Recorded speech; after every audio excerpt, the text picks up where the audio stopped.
pagtingin, pananaw o kuro-kuro ng mga bisita at panauhin o mga anchors o host sa programang ito ay sarili at tanging opinyon at pananaw ng mga nabanggit at hindi opinyon o pananaw ng Aliw Broadcasting Corporation, mga producers o mga namamahala ng Aliw Broadcasting o anumang organisasyon na affiliated sa network at kailanman ay hindi iniendorso ng Aliw Broadcasting Corporation ang mga nabanggit na opinyon at pananaw sa programa.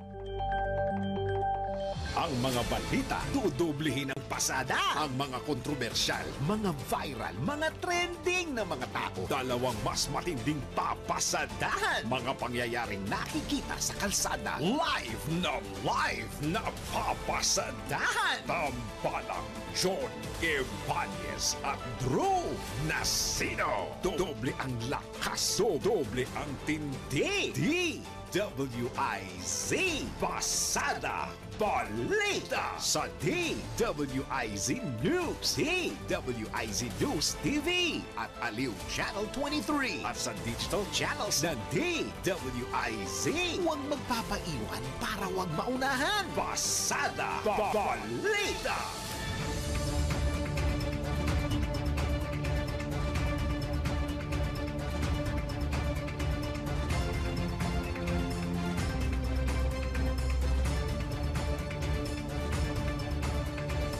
Narito ng headline sa Pasada Balita ngayong maulang araw ng Biyernes, 5 sa buwan ng Setyembre 2025. Pasada Balita. Second batch ng lookout bulletin order sa mga sinasabing sangkot sa maanumalyang flood control projects ay inilabas na ng DOJ. Pasada Balita. Katiwalian sa pamahalaan, kinondena na ng mga maimpluwensyang business group sa Pilipinas. Pasada Balita. Compound ng Pamilya Diskaya sa Pasig City, sinugod ng mga relista, gate ng building, pinagbabato ng putik. Pasada Balita. Bilang na mga pamilyang nagugutom nabawasan nitong Marso batay sa SWS survey. Pasada Balita. Sa balitang pangkalakalan, kahalagahan ng Anti-Financial Account Scamming Act ipinaliwanag ng BSP. Pasada Balita. Balita naman sa ibaing dagat, mahigit kalahating milyong katao na pilitang lumikas sa gitna ng pagbaha sa Pakistan. Pasada Balita. Sa balitang pampalakasan, Filipina tennis sensation Alex Ayala wagi laban kay Varvara Lepchenko sa Guadalajara Open. Pasada Balita. Balitang pangkalusugan, Beast Mode. Tips kung paano kontrolin ang pagiging beast mode o galit ating alamin. Pasada Balita. Sa balitang showbiz, coconut tree planting project ni Black Eyed Peas member Apple Drew Diap, suportado ng isang mambabatas. Tambalang John Ibanez at Drew Nasino. Pasada Balita. Magandang maulang umaga, Luzon, Visayas, Mindanao, Pilipinas. Kami po ang inyong tagapaghatid balita, John Ibanez. At Drew Nasino. Pasada Balita. At ngayon, pasadahan na natin ang detalye ng mga nagbabagang balita. Pasada Balita. Narito na po ang listahan ng mga individual na pinangalanan ng sa Immigration Lookout Bulletin Order na pinirmahan mismo ni Justice Secretary Jesus Crispin Remulla. Bear with me mga kabalitaktakan ha, dahil 3 pahina ito. Bukan lang natin ha, yung mga ikangay putok yung pangalan. Silipin natin ha. Bilang ang mag-asawang Cesara Ate Sara Rowena Diskaya at Pacifico, yung palayaw niya, Early Diskaya, President ng Alpha and Omega General Contractor and Development Corporation at Authorized Managing Officer ng nasabing korporasyon. Maria Roma Angeline Diskaya Rimando, may-ari at manager ng St. Timothy Construction Corporation. Alan Kirante, may-ari proprietor ng QM Builders. Ernie Bagaw, owner-proprietor ng EGB Construction Corporation. Lawrence Lubiano, President, Centerways Construction and Development, Inc. Ryan Willie David Uy, Proprietor, Road Edge Trading and Development Service. Darcy Kimel Respicio, General Manager, Darcy and Anna Builders and Trading. Ferdinand Beltran, may-ari GM, FedStar Builders Contractors. Melanie Raimundo, Authorized Managing Officer, Raymond Builders Incorporated. Alderma Angeli Descarga Alcazar, President CEO, SunWest Incorporated. Edgar Acosta, President, Hightone Construction and Development Corporation. Michelle Baraquiel, Alfredo Natividad, Owner, GM, 888 Construction and Supply Incorporated. Mark Alan Villamor Arevalo, General Manager ng Wawaw Builders. Marjorie Samidan, President, MG Samidan Construction. Luisito Tiki, Presidente, LR Tiki Builders Incorporated. Henry Alcantara, ating District Engineer, Bulacan 1st District Engineering Office. Bryce Erickson Hernandez, dating Assistant District Engineer, Bulacan 1st District Engineering Office. Maria Catalina Cabral, Undersecretary for Planning, Public-Private Partnership and Information Management Service, DPWH. Ramon Ariola III, DPWH USEC for Planning, Private Partnership and Information Management Service. Luz De La Rosa, DPWH Director, Internal Audit Service, at iba pang mga pangalan na binabanggit na mga opisyal at tauhan ng Department of Public Works and Highways. Pasada Balita. Posibleng nasa labas na ng bansa o nakalabas na ng bansa ang isa sa 43 individual na kasama sa Immigration Lookout Bulletin Order o ILBO na inilabas ng Department of Justice. Ayon kay Immigration Spokesperson Dana Sandoval, bago pa man pinirmahan ni Justice Secretary Jesus Crispin Remulla ang bulletin order ay nakalabas na ng bansa ang ilang nasabing individual. Gayunman hindi pa anya matukoy ni Sandoval ang kung sino ba ang mga nasa labas na ng bansa habang patuloy na bineberipika ang impormasyon nito. Sa records po natin, although this has to be verified again, parang may isa po na out of the country. Meron din po mga ilan dito sa mga kalista dito. Ang recently po, parang late August, may biyahe palabas po ng bansa, but they have already returned to the Philippines. Yan po ang tinig ni Immigration Spokesperson Dana Sandoval sa panayam ng DWIZ. Pasada Balita. Pinangalanan na ng Department of Justice ang 43 opisyal na kabilang sa Immigration Lookout Bulletin Order na hiniling mismo ni Public Works Secretary Vince Dizon laban sa ilang DPWH officials at contractors. Ito yung makaraang lagdaan mismo ni Justice Secretary Jesus Crispin Remulla ang nasabing bulletin order kung saan ipinaliwanag ng kalihim na may mga magkakahalintulad na pangalan sa naunang inaprubahang ILBO na hiniling naman ng Senate Blue Ribbon Committee kumpara sa ILBO na hiniling ng kalihim. Bilang sa 43 opisyal na sinasabing sangkot sa maanumalyang flood control projects, eto na naman, dami na naman ito. Bear with me ha, Cesara Ate Sara Rowena Discaya, Pacifico Curly Discaya, Maria Roma Discaya Rimando, Alex at Raymond Abilido, Alan Kirante, Ernie Bagao, Tumer at Pamela Villanueva, Lawrence Lubiano, Darcy Kimel Respicio, Edgardo Sagum, Maritoni Melagrito, Ferdinand Beltran, Melanie Raimundo, Alvin Diego, Derma Alcazar, Edgar Acosta, Gina Arevalo, at Michelle Baraquiel. Pasada Balita.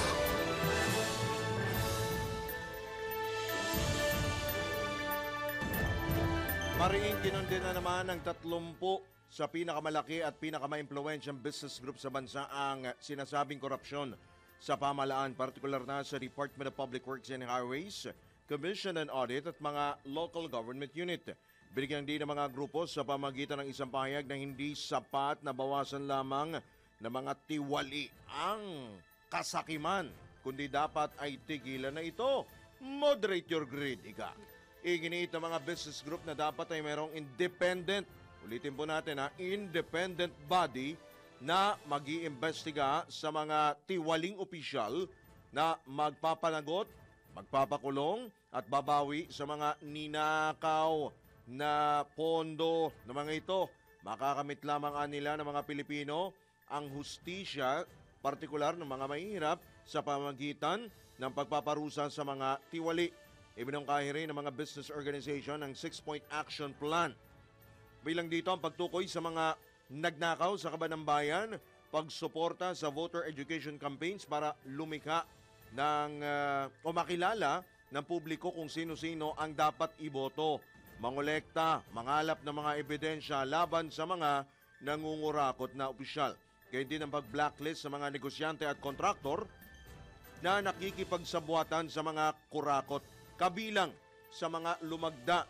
Ito po yung mga lumagda sa statement, yung mga sumusuporta po laban sa korupsyon.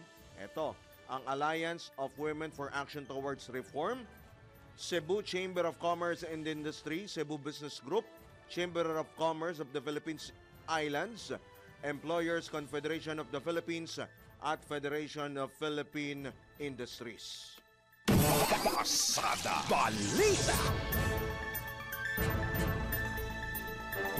Nilinaw naman ni Trade Secretary Maria Cristina Roque na hindi palusot ang mga nagbitiw at magbibitiw na opisyal ng Philippine Contractors Accreditation Board sa investigasyon kaugnay ng sinasabing maanumalyang flood control project sa bansa. Ito'y kasunod ng pagbibitiw sa pwesto na una niyo pong napakinggan sa DWIZ ni PICAB Executive Director Herbert Matienzo at dalawang iba pang miyembro nito. Kasabay nito, binigyan din ni Secretary Roque na bagamat kailangang suspendihin at tanggalan ng lisensya ang mga kumpanyang sangkot sa anomalya, hindi dapat maapektuhan ang mga lehitimong construction firm na sinasabi o na nagsisilbing haligi ng industriya at ekonomiya. Si Attorney Matienzo, the PCAB executive director has already resigned, and then 2 PCAB members of the board has already also resigned, and we are expecting more resignations, but we have already appointed those that will take over. And of course, there's still an investigation. In fact, of course, Attorney Matienzo said he will be there to, to at least assist or to also shed light on all of this. So hindi naman niya, of course, he'll still be involved in, he'll still be part, if he's part of this, of course, di ba, imbestigahan pa rin sila. Ugnay nito, pinawi ng kalihim ang pangamba ng publiko at mga negosyante na magkaroon ng negatibong epekto sa business sector ang kontrobersiya. And of course, lalo na sa mga taong bayan, nababahala sila sa ganitong mga issues. But definitely, us on the government side, aayusin namin ito. So dapat yung mga tao, wag rin mabahala because inaayos as fast as we can. Nakita natin there's a movement also in DPWH. Nandiyan na po si Secretary Dizon and he's already made the changes that he will make in the DPWH. So it shows also na talagang we are acting on this quickly. So every time we find may mga bagong updates, definitely papaalam namin to sa publiko. And then there's also the Senate hearing. At yan naman po ang tinig ni Trade and Industry Secretary Maria Cristina Roque sa panayam ng DWIZ. Pasada Balita.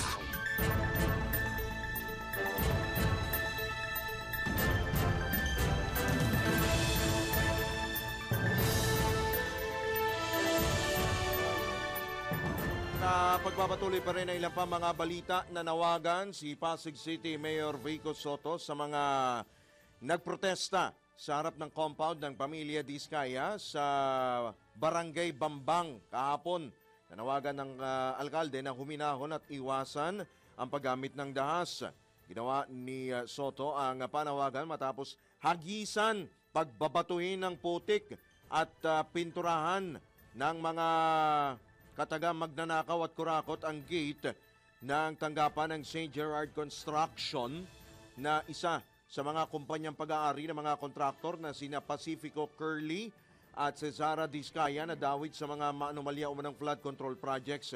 Iginiit ng alkalde na aminado siyang nag-aalala siya sa kapakanan hindi lamang ng mga rallyista kundi pati na rin ng mga empleyado sa loob ng kumpanya o sa loob po ng compound na kinalampag ng mga demonstrador.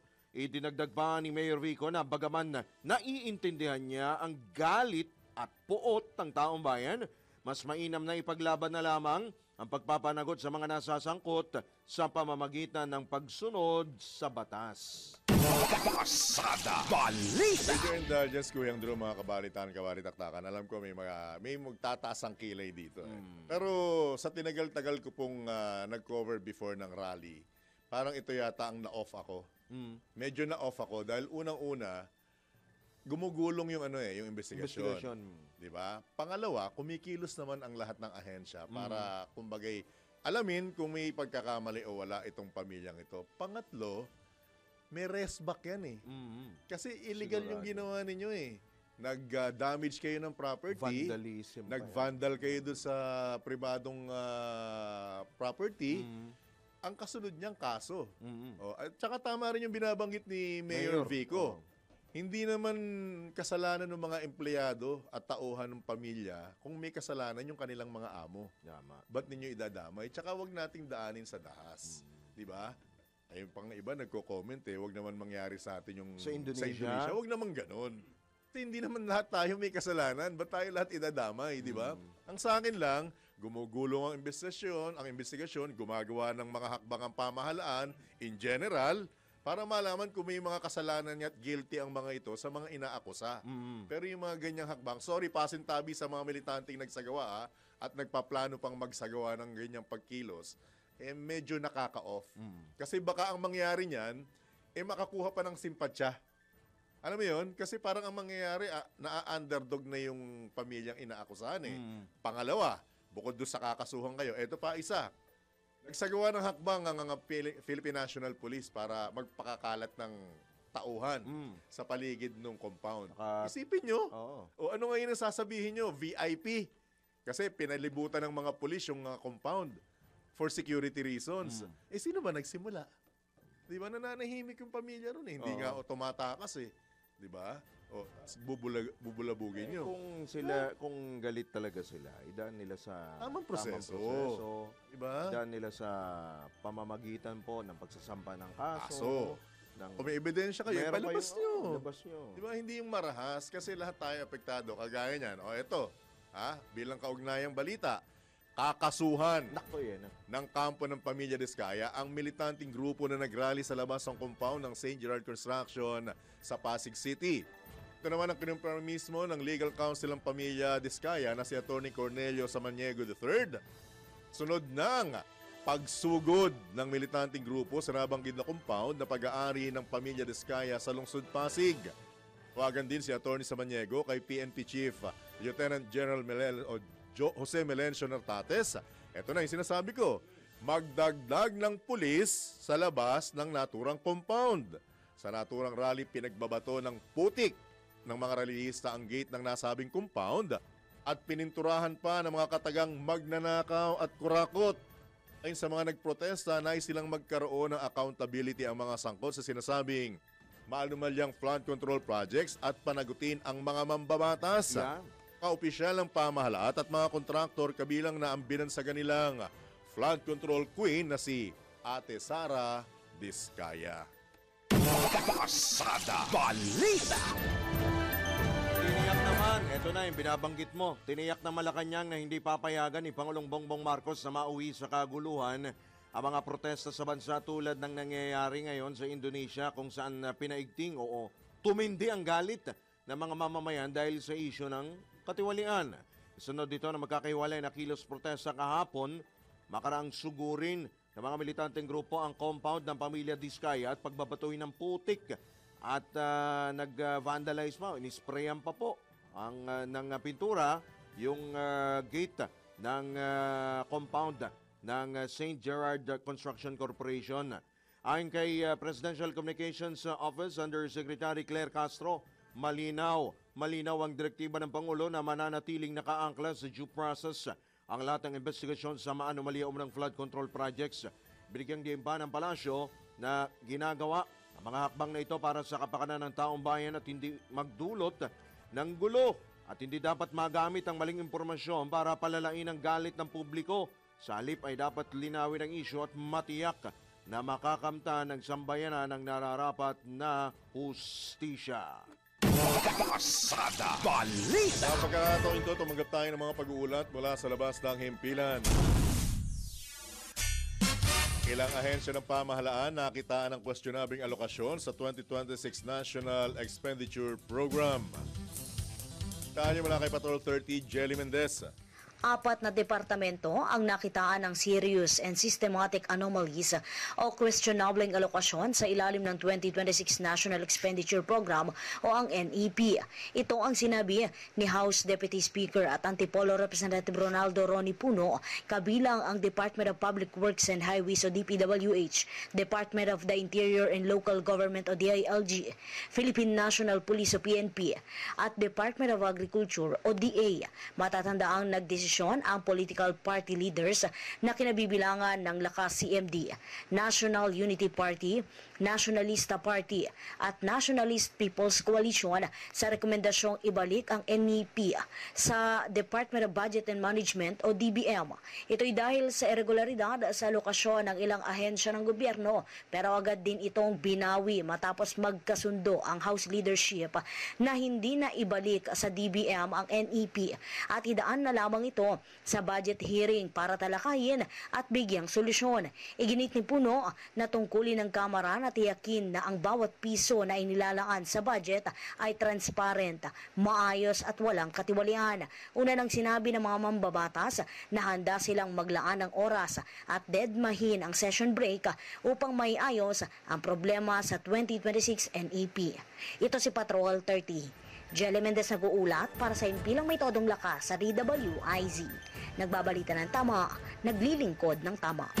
Pasada Balita. Matalaita talagang bagong ombudsman, dapat ay matuwid at proactive ayon sa isang senador. Ang kabuuan ng detalye buhat kay Patrol 19 Celi Ortega Bueno. Dapat ay matuwid at proactive ang mapili na susunod na ombudsman. Ito ang kay Senator Alan Peter Cayetano ay sa gitna ng pagsisikap ng pamahalaan na matugunan ang mga isyu ng katiwalian.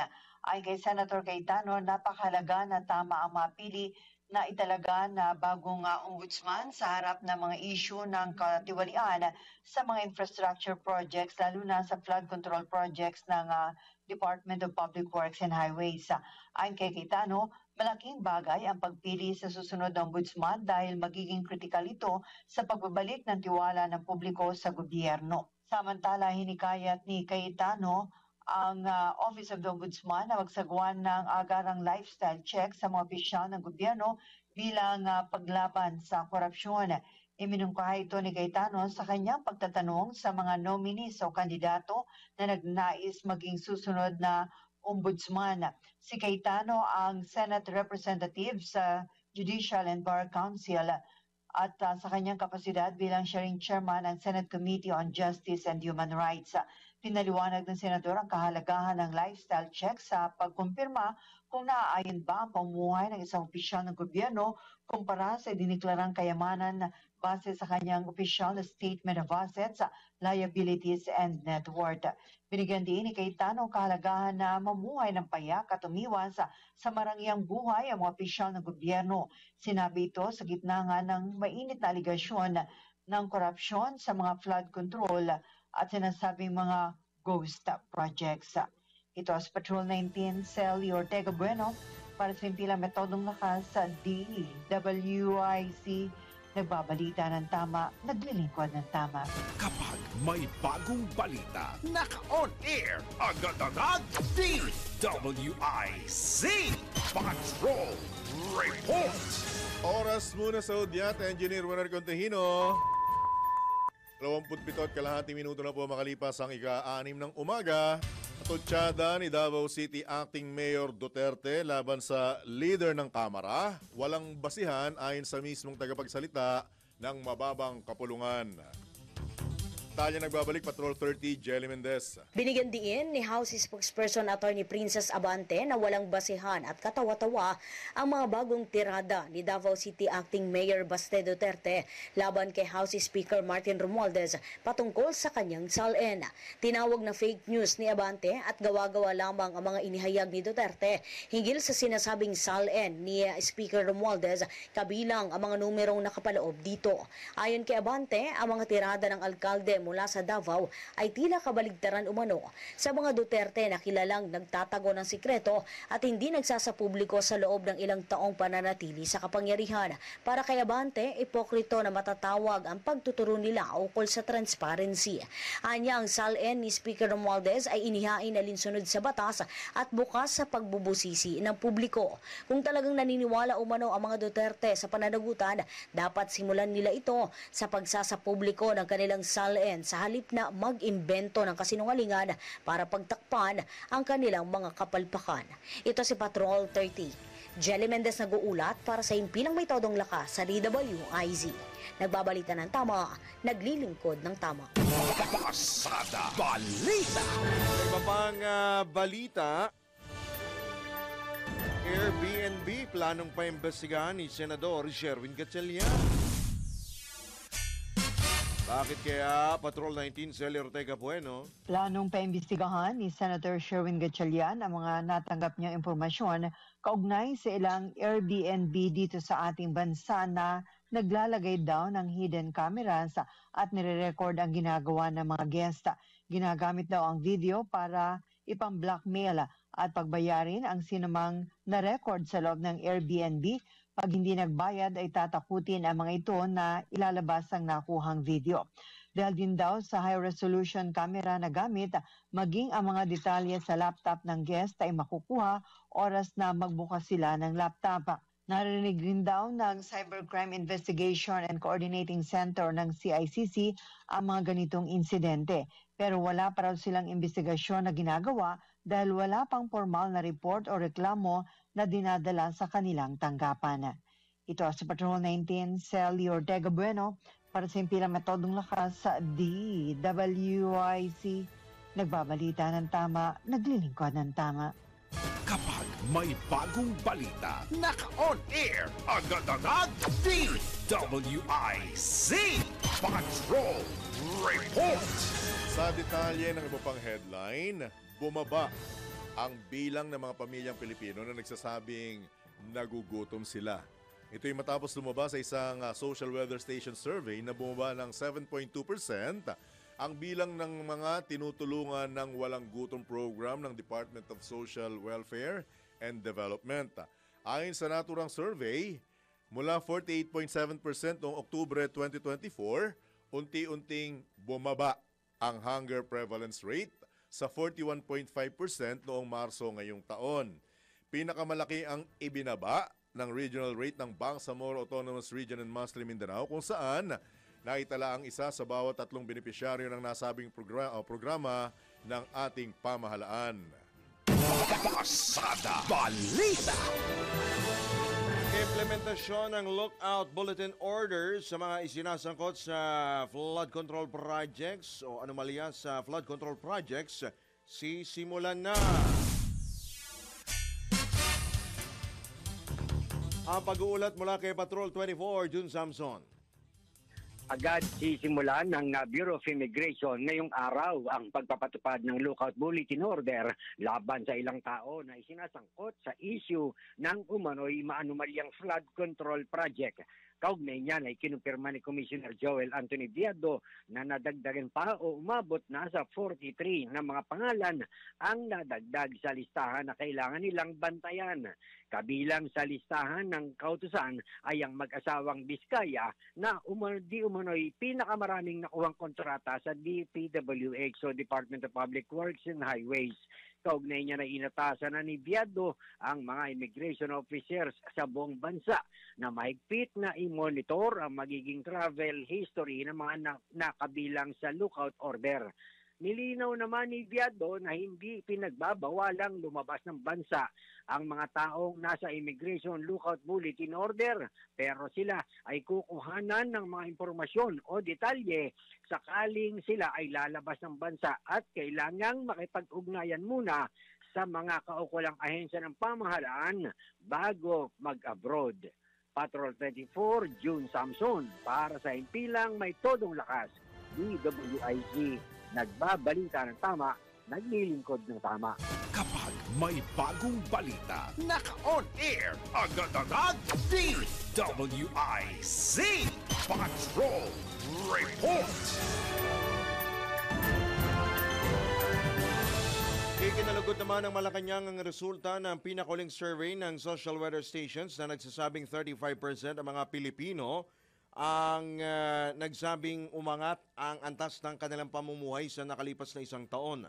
Isinagawa ang survey nitong Hunyo 25 hanggang 29 na batay sa SWS ay may tuturing na mataas ang net gainer score na umabot sa positive 12.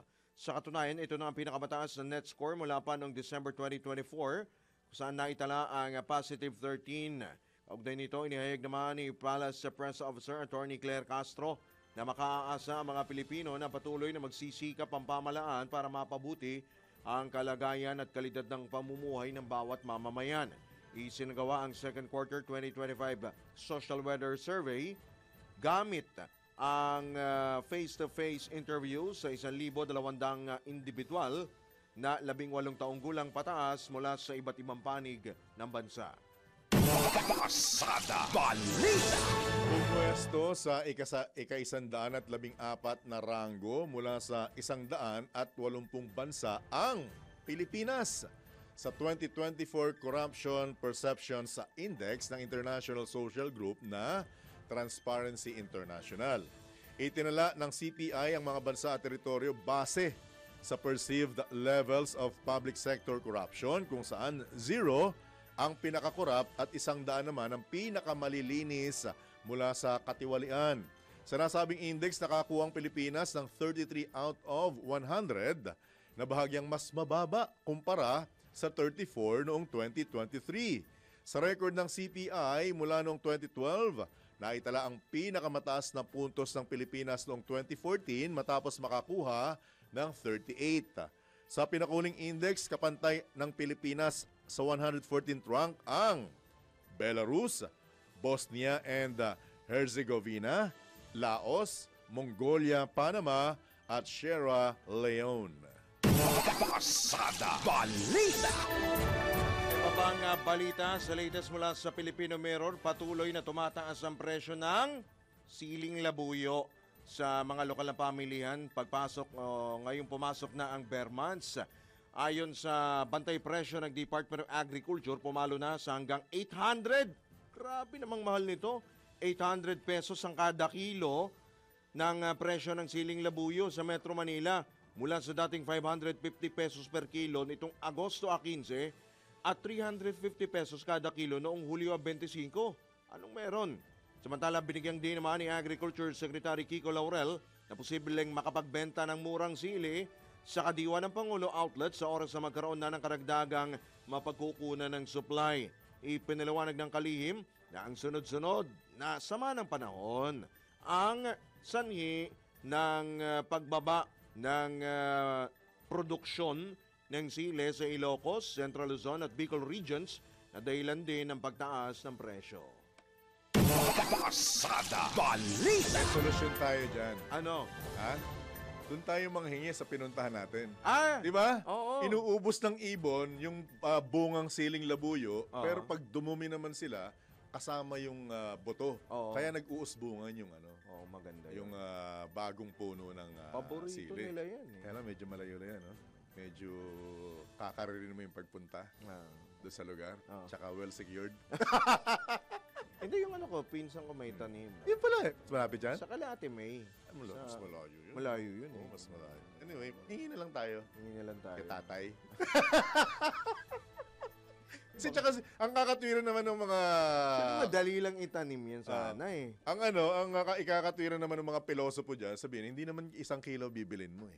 Di ba? Bibili ng 1 kilo. Kaya lang, syempre, pagka mahal ang 1 kilo, asahan mo, mahal din yung per piraso. Pero yung Umabot talaga- nga sa piso bawat isa niyan eh, di ba? Oo. 1 piraso. Pero yung siling labuyo talaga, maliit talaga. Yun maanghang Yun ang talaga. maanghang. Ngayon kasi puro imported eh. Oo. Kung hindi mo kakainin yung mismong bunga, hindi na maanghang. Dati nagtanim din ako dyan, kinain din ng Big Bird. Big Bird. Samantala, gaganapin ngayong araw ang Philippine Charity Sweepstakes Office 2025 Charity Summit sa Centennial Hall ng Manila Hotel. Ayon sa PSSO, layo ng nasabing pagpupulong ang pagpapatibay ng kooperasyon at pagpapalawig ng kanilang mga humanitarian program. Inaasahang dadalo sa nasabing event ang ilang pinuno ng bansa at lokal na pamahalaan, maging ang mga benepisyaryo ng PCSO at mga partner institutions tulad ng PhilHealth at Philippine Red Cross. Tampok din ang mga talumpati ni Social Welfare Undersecretary Monina Josefina Romualdez at San Juan City Mayor Francis Zamora na tumatayong tagapangulo naman ng League of Cities of the Philippines. Pasada Balita. Iba pa nga balita, naglabas na ang Malacanang ng listahan ng mga regular at special non-working holidays para sa susunod na taon. Sa bisa ng Proclamation number 1006, kasama sa mga regular holidays ang New Year's Day, Enero 1 po ito. Araw ng Kagitingan sa Abril 9, Monday, Thursday o yung Huwebes Santo sa Abril 2, Biyernes Santo sa Abril 3, Labor Day sa Mayo 1, Independence Day sa Hunyo 12, National Heroes Day sa Agosto 31, at Bonifacio Day sa Nobyembre 30. Kasama rin siyempre ang Araw ng Pasko, Disyembre 25 at Rizal Day, Disyembre 30. Kabilang din sa mga special non-working holidays naman, ang Ninoy Aquino Day, Agosto 21, All Saints Day, Todos Los Santos sa Nobyembre 1, Pista Immaculada Concepcion sa Disyembre 8, at huling araw ng taon, Disyembre 31, Bisperas ng Bagong Taon. Idinagdag din sa special non-working holidays ang Chinese New Year, Black Saturday o Sabado de Gloria sa Abril 4, yung Chinese New Year po papatak, Pebrero 17. Ang All Souls Day, Araw ng Mga Patay sa Nobyembre 2 at Bisperas ng Pasko, Disyembre 24. Samantala, idineklara namang special working day ang EDSA People Power Revolution Anniversary sa Pebrero 25. Magkakaroon naman ng hiwalay na abiso para sa eksaktong petsa ng mga Islamic holiday na Idil Fitir at Idil Adha batay sa rekomendasyon ng National Commission on Muslim Filipinos. Ang Department of Labor and Employment naman na maglalabas ng implementing guidelines kaugnay sa mga naturang holiday. Pasada Balita. Mula sa Business Mirror, tumaas pa ang outstanding debt o kasalukuyang utang ng Pilipinas sa 17.56 trillion pesos noong Hulyo. Ito ayon sa Bureau of Treasury sa gitna ng umiiral na usapin tungkol sa katiwalian sa paggastos ng pamahalaan. Sa datos ng Bureau of Treasury, ang naturang halaga halos 12% mas mataas kaysa naitalang halaga na 15.69 trillion pesos sa kaparehang panahon noong nakaraang taon. Mas mataas din ng 1.7% kaysa naitalang utang na 17.27 trillion pesos noong Hunyo. Ngunit iginiit ng Treasury Bureau na bababa ang nasabing utang ng bansa sa 17.36 trillion pesos sa katapusan ng taon dahil sinasabing mababayaran ang 80 o 814.2 billion pesos na halaga ng domestic bonds. Pasada Balita. O kapit po tayo mga consumer, namimiligro na namang magkaroon ng dagdag singil sa kuryente. Ngayong buwan, bunsod dito ng pagtaas ng presyo ng kuryente sa Wholesale Electricity Spot Market o WESM noong Agosto dahil sa mas mataas na demand at outages ng ilang planta. Ayon sa Independent Electricity Market Operator of the Philippines o IMAP, tumaas ng 15.3% sa 4 pesos 59 centavos per kilowatt hour ang spot prices noong nakaraang buwan kumpara sa 3 pesos 99 centavos noong Hulyo. Simula naman July 26 hanggang August 25, bumaba 0.7% month on month ang available supply o sa 20,611 megawatts. Gayong tumaas ang demand sa 1.7% o sa 14,052 megawatts. Inaasang mararamdaman nga ang West prices, yung mataas na presyo para sa August supply ng mga consumer ngayon, buwan at posibleng mag-reflect yan sa ikalawa o ikatlong linggo ng Setyembre. Pasada Balita. Muna sa hudyat. 45 at kalahating minuto na po makalipas sa ika-6 ng umaga. Tumanggap ng mga pag-uulat mula sa labas ng himpilan. Alternative delivery mode of learning ipinatupad sa lahat ng paaralan sa San Jose del Monte City matapos ilagay ng Pag-asa sa yellow warning ang Bulacan. Tayo mula kay Patrol 17, Jopel Pelenio. Kasabay ng nararanasang malakas na push ng ulan ngayong araw, inirekomenda ng San Jose del Monte City Disaster Risk Reduction and Management Council na magpatupad ng alternative delivery mode of learning sa lahat ng antas ng mga pribado at pampublikong paaralan sa lungsod ng SJDM dito sa Bulacan. Kasunod rin ito ng pag-isailalim sa lalawigan sa yellow alert matapos ang inilabas na heavy rainfall warning ng Pag-asa as of 5 a.m. kanina. Nangangahulugan ito na suspendido muna ang face-to-face classes sa lahat ng antas at gawin ang klase sa pamamagitan ng online class, modular o pagbibigay ng mga performance-based class at projects upang masiguro na hindi maaantala ang pagkatuto ng mga kabataan at manatiling ligtas ang bawat pag-aaral, guro at iba pang school personnel. Ito si Patrol 17 Chopel Pelenyo para sa Impilang May Bagong Lakas, DWIZ. Nagbabalita ng tama, naglilingkod ng tama. Pasada Balita. Iba pa rin balita, Pastor Apollo Kibuloy posibleng makasuhan ng syndicated staffa ayon sa isang mambabatas. Babalik si Patrol 30 Jelly Mendez. Naniniwala si Manila 3rd District Representative Joel Chua na maaaring managot sa reklamong syndicated estafa si Kingdom of Jesus Christ founder Apollo Kibuloy kaugnay sa mga alegasyon na ang mga donasyong nakukuha abroad ay hindi umano napupunta para sa charity kundi para pondohan ang marangyang pamumuhay ng pastor. Sa pagdinig ng House Committee on Justice, hiniling ni Chua na ikonsidera o pag-aralan ng Anti-Money Laundering Council kung maaari itong humantong sa karagdagang reklamo. Anya kung nagsosolicit ang KOJC ng tulong sa ibang bansa para makatulong sa mga nangangailangan ay bakit umano sila nakikitaan ng mamahaling mga sasakyan at helicopter na posibleng sa iba nagagamit ang solicit na dapat sana'y pantulong. Bilang tugon ay sinabi ng Anti-Money Laundering Council na kinatigan ng Court of Appeals ang kanilang mga petisyon para sa bank inquiry at freeze order kaugnay sa mga kasong kinakaharap ni Kibuloy. May binubuo na rin na anya sila kaso para sa paghahain ng petisyon para sa civil forfeiture.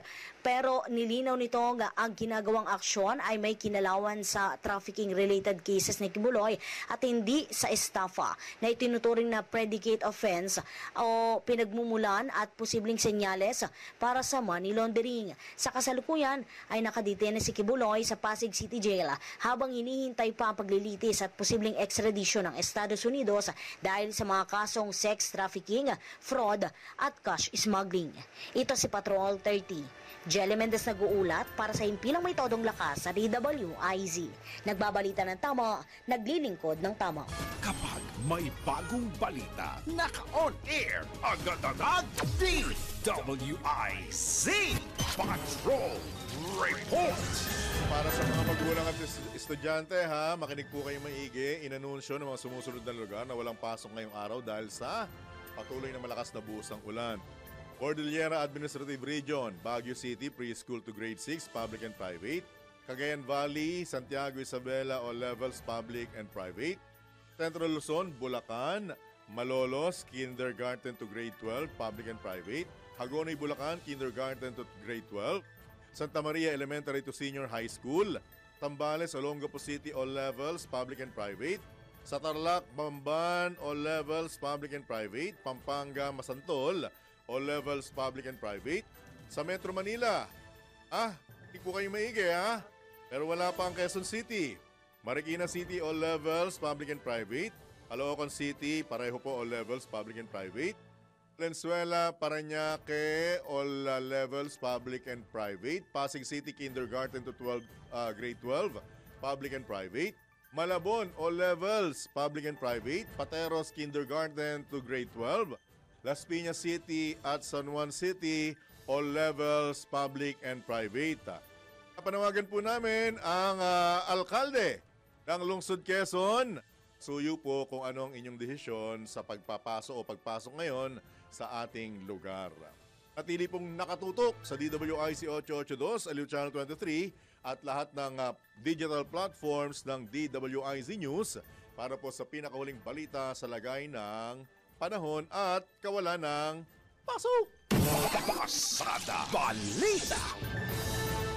Ibinabala ni Senate Committee on Finance Chairman Sherwin Gatchalian na maaaring maging reenacted ang budget sa susunod na taon sakaling ibalik ng Kamara sa Ehekutibo ang 2026 National Expenditure Program.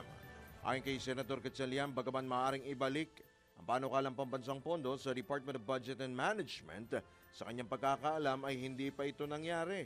Ipinaliwanag ng mababatas na may iba pang paraan para ayusin ang budget tulad ng pag-amyenda at pagpasa ng erata.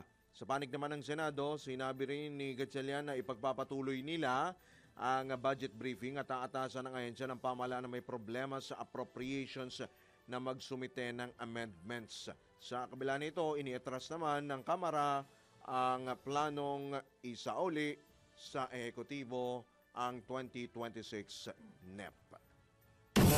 Pasada Balita. Muli namang sinampahan ng mga panibagong kasong administratibo at kriminal ng NBI si dating Bamban Tarlac Mayor Alice Guo at 35 iba pang lokal na opisyal kaugnay sa illegal na land conversion ng Philippine Offshore Gaming Operator o POGO property. Ayon kay NBI Director Jaime Santiago, ihaharap sa Office of the Ombudsman ang mga reklamo laban kay Guo, gayon din sa kanyang dating vice-alkalde, mga konsehal at mga opisyal na nagsilbi bago ang kanyang termino. Pinangunahan ng NBI ang pagsisiyasat habang nagbigay naman ang Presidential Anti-Organized Crime Commission ng mga karagdagan dokumento na magpapatibay sa kaso. Kabilang sa reklamong isasampa ang paglabag sa Republic Act 3019 o Anti-Graft and Corrupt Practices Act at Article 216 ng Revised Penal Code o gross misconduct, serious dishonesty at conduct prejudicial to the best interest of the service. Pasada Balita.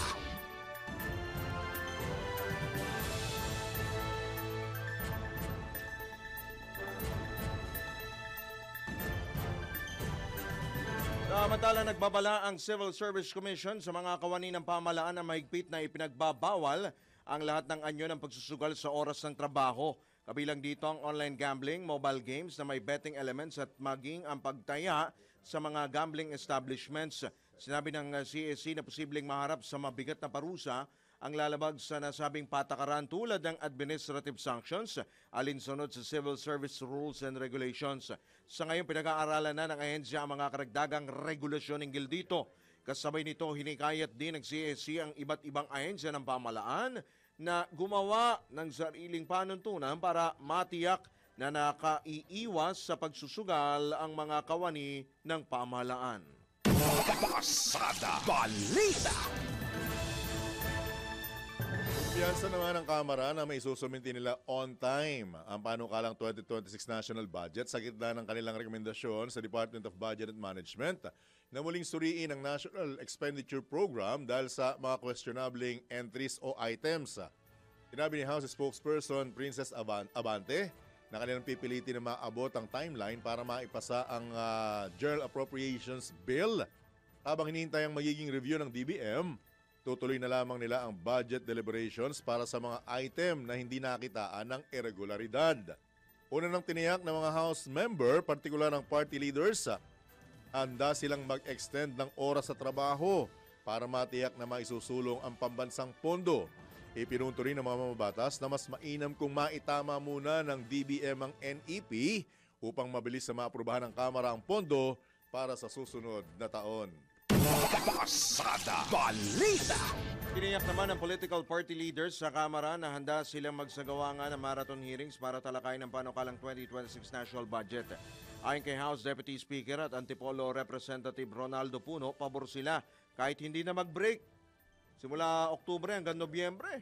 Sabi naman ni Deputy Speaker at Iloilo Representative Janet Garin na sanay na ang mga kongresista na magtrabaho 24 oras. Binigyang diin ni Garin na kung mas maagang natukoy ng DBM ang mga mali at tinanggal ang mga basura sa budget, mas mabilisan ang natapos ang trabaho ng mga mambabatas. Iginiit ng kongresista na dumodoble ang trabaho ng Kongreso dahil sa mga missing, emerging at double appropriations sa 2026 NEP. Samantala, iginit naman ni Quezon Representative Mark Enverga na nagawa na ng Kamara ang ganitong setup kaya hindi na bago para sa kanila ang pagdedma sa session break. Pasada Balita. Inigpitan na ng PNP Highway Patrol Group ang pagbabantay sa mga sasakyang pumapasok at lumalabas sa Campo Crame. Ito'y alinsunod na rin sa mismong direktiba ni PNP HPG Acting Director Colonel Hanser Marantan bilang bahagi ng kampanya kontra carnap, unregistered at mga sasakyang maaring magamit sa krimen. Katuwang ng HPG sa pagpapaigting ng inspeksyon ang PNP Integrity Monitoring and Enforcement Group at Headquarters Support Service ng Campo Crame. Pagtitiyak ni HPG spokesperson na Dame Malang, magtutuloy-tuloy ang sinasagawang pagbabantay sa mga sasakyan maging ito may service mobile o sasakyan ng mga opisyal para sa kapakanan ng publiko. Pasada Balita. Antabayanan niyo po ang mahalagang mensahe mula sa aming nag-iisang chairman, Boss D. Edgard A. Cabangon. Alito na po ang A Code to Live and Share mula po sa aming Boss D. Edgard A. Cabangon. Very true reminder, we are pilgrims in this world. We are just passing through. Do our little bit of good where we are right now. And these little bits of good we have been doing are the building blocks for our true home in heaven. In good, thank God, thank God. TGIF and have a relaxing weekend and God bless you. Yan po ang napakalalim na Code to Live and Share mula po sa aming nag-iisang chairman, Boss D. Edgard A. Cabangon ng Aliw Broadcasting Corporation.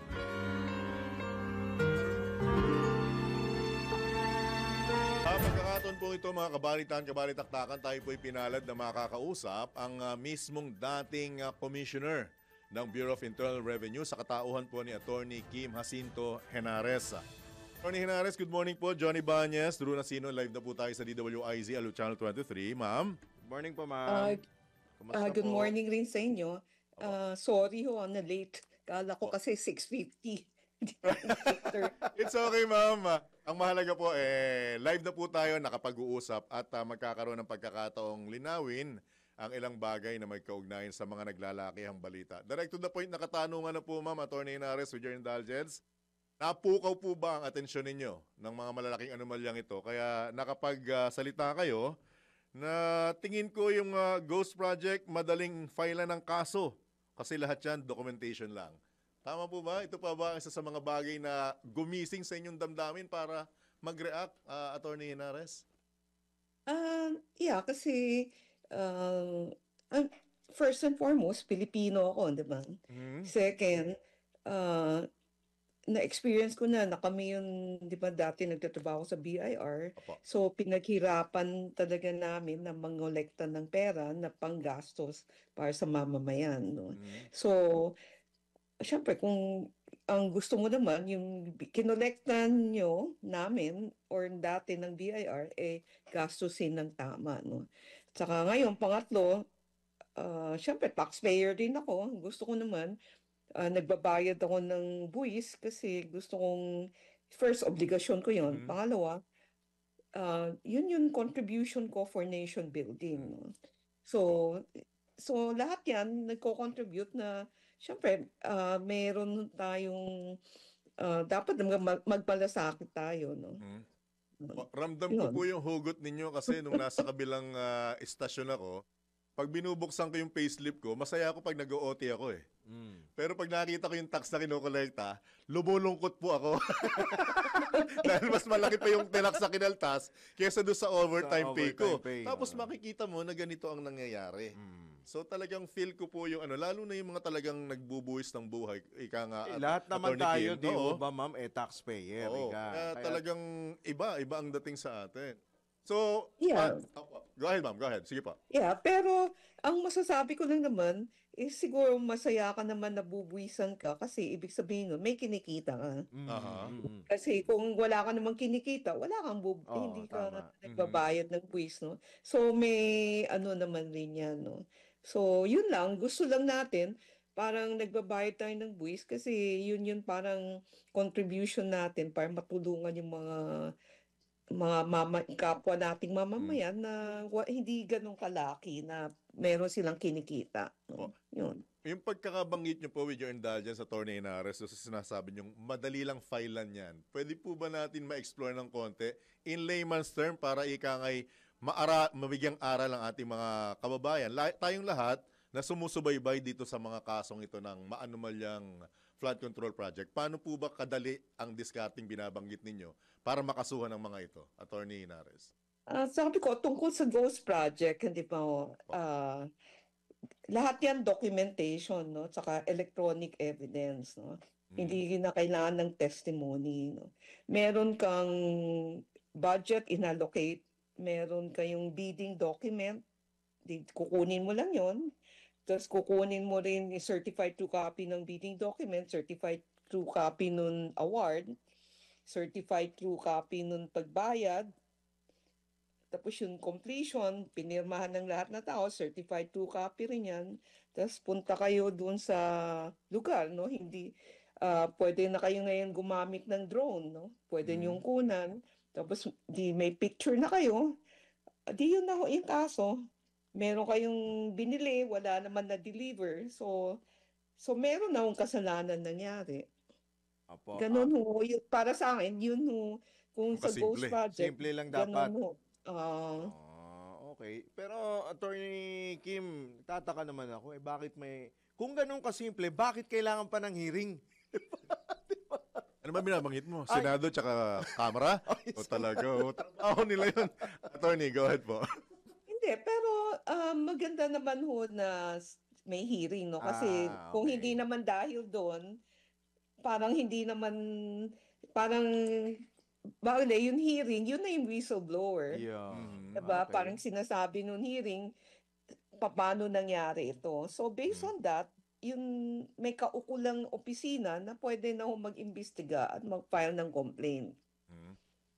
So hindi po masasabi, Attorney Kim, para sa inyo na nasasayang ang oras at ang taxpayers' money doon sa mga ginagawang pagdinig ng dalawang kapulungan? Hindi naman ho nasasayang kasi, di ba, ito rin mga hearing na ito, para yan roadmap, no? Parang may mapa lang yan, sinasabi ho sa Ombudsman, saka Commission on Audit, paano ho nangyari yung krimen, ito saan kayo titingin para meron kayong tip, parang tip. Ito ho yung mga titignan nyo. So, dito na ho kayo mag-gather ng evidence, no?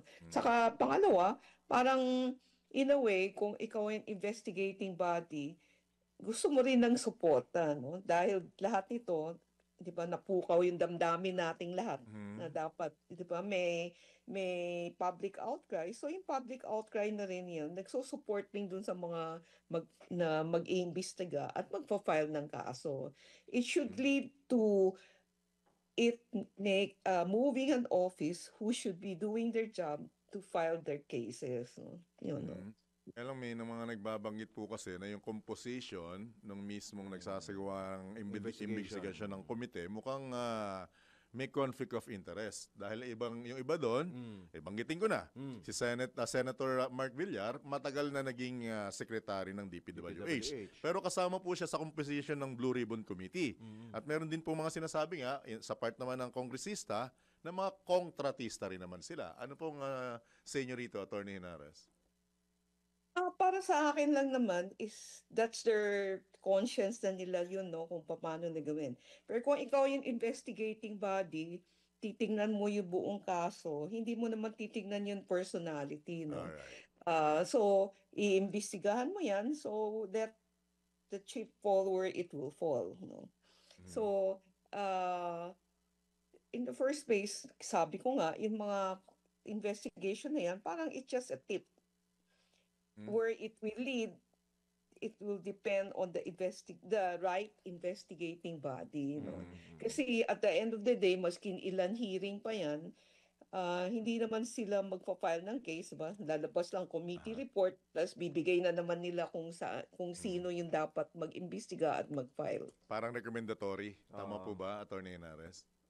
Yeah, in a sense, recommendation yan. Saka, in a sense, pwede nung investigating body na pick upin na yung dapat i-pick up, no? Kasi isang fear ng mga investigation, di ba? Kung baka yung mga evidence na gather nila, kung hindi sila maingat, maging inadmissible yung evidence, no? Kasi may mga rules yan, chain of custody, saka yung mga evidence na nakuha nila as it is may not be yet admissible as evidence, no. So yung yung talagang mag-investigate at magpo-file, kailangan maingat, pwede nilang tingnan yung mga ebidensya niyan, pero meron pa silang gagawin para maging admissible ho yung evidence na yan. Po. Commissioner Kim, speaking of filing ng kaso, meron pong itatatag, may binubuo po na independent commission ang ehekutibo, si Pangulong Bongbong Marcos. At of course, meron din tayong ombudsman, either of the two, kung sino man, which is which ba sa pag-file ng kaso. Dito ba sa independent commission or yung sa ombudsman talaga, Attorney Kim?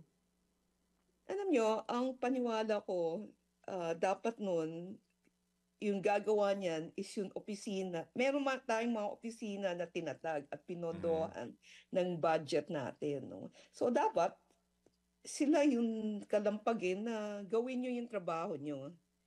Diba? Para sa akin, yung independent fact-finding lang yan. Wala na, at the end of the day, walang ngipin. Kasi whatever you do, bibigay mo pa rin yan sa ahensya na dapat mag-file ng complaint. So, which is either the ombudsman or the commission on audit. So, para hindi mag-duplicate, kasi triplicate na tayo. Redundant opo. Congress, Senate, at kung ano-ano pa. Diba? Ang daming, diba? At the end of the day, nagdo-duplicate, replicate yung lahat na yan, no?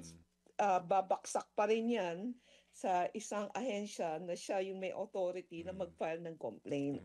Bakit hindi pa ho yung ahensya na yan ang gumawa ng trabaho? Right? Isa-segue ko na. Dangan din lamang nabanggit ang Office of the Ombudsman, with your indulgence, Attorney Henares. Bibigyan lamang natin kayo. Isa po kayo sa ikangay, tama ba, nag-apply or susubok na maging ombudsman. Konting backgrounder lamang po, with your indulgence, Attorney Henares. Babanggitin ko lamang po ito, mga kabalitan-kabalitaktakan. Hawak po ni Madam ang Bachelor of Science in Commerce Accounting from De La Salle, Bachelor of Laws from Ateneo de Manila University, Master of Laws from Georgetown University. Magka-schoolmate pala tayo doon, ma'am, ano? At saka postgraduate diploma in International Dispute Resolution from, nagka-schoolmate din po tayo dito, ma'am, Queen Mary University of London. Diba? Pero ahead sa akin si ma'am. Alright. Ma'am, ano ang isa pang nagtulak sa'yo para ikangay sa tahimik mo ng buhay na pribado. Private citizen ka Abay, naman. eto na naman, susubo ka na naman pumasok sa magulong quote-unquote mundo ng gobyerno. Attorney Henares, go ahead, ma'am. Well, it's just an offer to help, no? Kasi at the end of the day, Pilipino pa rin ako, no? So, Mhm. kailangan, lahat tayo, syempre we have a stake kung paano ang future ng bansa natin, no? Mhm. So, it's an independent commission, no? So, parang yung trabaho naman ng ombudsman, parang ginawa ko naman ho sa BIR, no? So, ang change lang, this is with regard to monitoring public officials. Mhm. But yun, alok lang ho yun para parang sinasabi ko lang ho, handa akong tumulong, no? Mm. At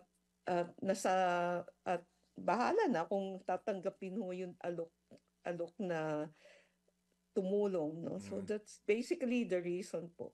So, linawin ko lang, Attorney Kim, hindi nyo po ipinresenta ang sarili nyo, kundi may alok, kaya pinagbigyan nyo lang po yung alok.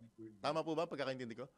Hindi, ako nag-apply. Alright. Walang Alright. nag-imbita sa Apa. akin. No? Apa. May nag-nominate sa akin. Okay. So nag-apply ako. Parang it's my way of offering to help.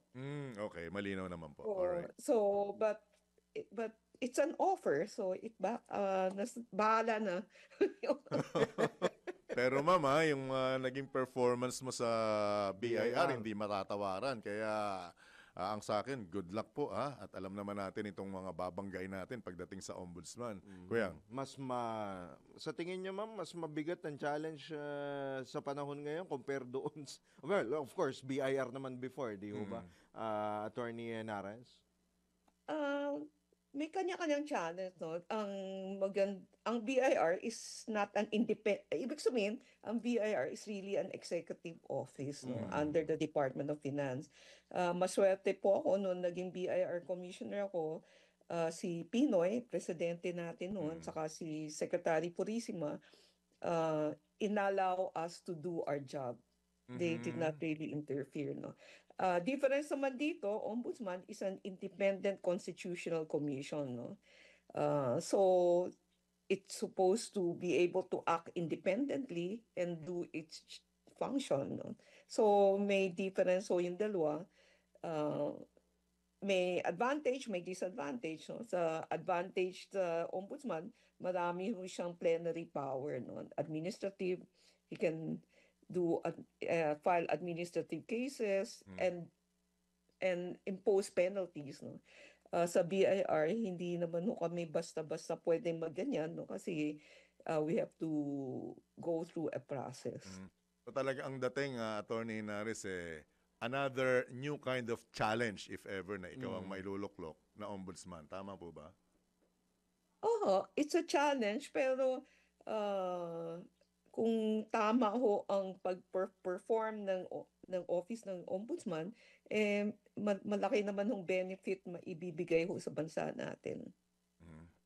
So, magiging ganun din kaya, ma'am, ang kumbaga, ang tapang ng isang Kim Jacinto Henares nung BIR chief siya kung sakaling maging ombudsman siya ngayon. Whatever principle, whatever na meron ako noon na sinasandalan, hindi naman ho yan nagbabago. No? Dala-dala ho, hindi naman, parati ko nga ho sinasabi na hindi naman yan on and off switch. Di ba ho? So kung ano meron ka, yung how you grew up, your values, it will not change. No? And hopefully it will be the same values, same ideology that guided me in BIR will be the same things, assuming kung ako yung i-appoint ng ombudsman. No? Mahaba pa yung proseso. Alright. Another personal question. Tuloy pa rin po ba ang pagpapractice ninyong bumarel? Hindi na ho kasing dalas ng katulad Hindi na nakaka-practice, ma'am? Hindi naman, nakaka-practice naman, pero not as hindi na madalas often. ang practice. Opo. Pero kasi si Madam Kim, alam naman natin, sharpshooter, di po ba? Ma'am? Marunong lang ako magbaril. Pero sharpshooter, hindi ko alam. Siguro, hindi ako ang magja-judge. So, yun yung kabaril, kung sino yun ho. Siguro, one of these days, subukan natin. Hindi sumama sa pagpapapayo. Okay naman ho. Anytime po. Para malaman natin at maibabala rin natin sa mga, yung mga lolo-lolo dyan, ha? Magaling pumutok si Madam. Anyway, baka may karagdagan po kayo. Mensahe, Madam Panawagan po, Kim. attorney. Well, ang mensahe ko lang is I think yung duty of every Filipino are not only dun sa nasa gobyerno, no? Lahat tayo meron ho tayong duty dahil syempre, aside from our duty, meron tayong expectations. No? So, ang masasabi ko lang is, siguro, aside from paying our right taxes, kailangan bantayan din ho natin kung saan ho ginagastos lahat ito. At kailangan ho, meron hong result, no? Na just na katanggap-tanggap. Opo. With that, Attorney Henares, ma'am, kami po umaasa na sakali man, kayo ang pala rin na maging susunod na ombudsman, muli namin kayong makakausap, ma'am, ha?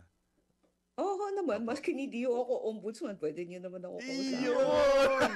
Hindi kasi ang nangyayari, may mga pagkakataon po kasi na habang hindi pa na-appoint, madaling kontakin eh. Pero we understand naman na pag naupo na, nagiging talaga, mahirap. Kaya ngayon pa lang, mama, nililigawan ka na namin kung sakaling ikaw magiging ombudsman, pa-interview ulit, ha? I'm always open naman to people, no? Opo. As long as it's I learn from you and you learn from me and everyone learn from each other. Okay naman po. And we hope na may natutunan kayo sa amin. Pero naman ho. Alright. Ma'am, again, thank you so much, ha? Good morning. Good luck po sa inyo. Salamat po. Good luck po and God bless. Ingat po kayo, Opo, ingat. Thank you. Thank you. Alright. Po mga kabalitaktakan. Kita mo nung una, kala mo, sa mga hindi nakakalam talagang iba eh. Iba ang dating ng Kim Henares. Pero okay naman siya magsalita, di ba? Pagka nakakuha mo na yung loob niya. Biruin mo kung magiging ombudsman si...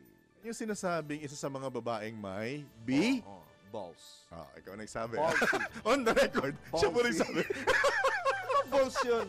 Ito po mga kabalitaktakan si dating BIR Commissioner Kim Jacinto Henares. So, ulitin ko lang, ha? Magaling bumaril yan!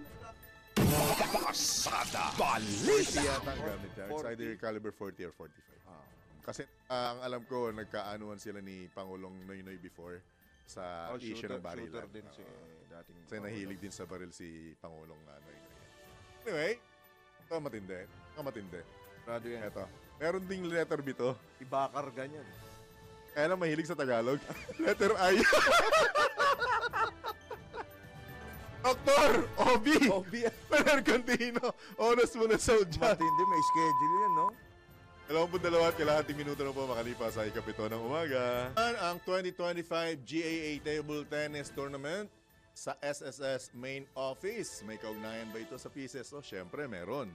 Alamin natin ang detalye mula sa special report ni Angelo Bainio. Formal na binuksan ang 2025 GOCC Athletic Association Table Tennis Tournament sa RM Hall, SSS Main Office, East Avenue, Diliman, Quezon City. Kabilang sa mga kalahok ang Philippine Charity Sweepstakes Office na nagpadala ng mga manlalaro mula sa iba't ibang dibisyon para sa male at female categories. Dumalo sina PCSO GAAI Executive Committee Secretary Maria Sherry Pamintuan at Athletic Director Sotero Miguel na nagdeklara ng opisyal na pagbubukas ng torneo. Nagbigay ng welcome remarks si SSS Attorney Marichel Reyes habang naghatid ng inspirational message si Bernard Alan Laguesma. Kasama ring lumahok ang Land Bank of the Philippines, PhilHealth at SSS. Ayon sa PCSO, ang kanilang aktibong partisipasyon ay bahagi ng suporta sa kapakanan ng mga empleyado, lalo na sa pagpapatibay ng pisikal na kalusugan, disiplina at pagkakaisa sa pamamagitan ng sports. Yan ang PCSO, hindi umuurong sa pagtulong. Angelo Bainio, nagbabalita ng tama, naglilingkod ng tama.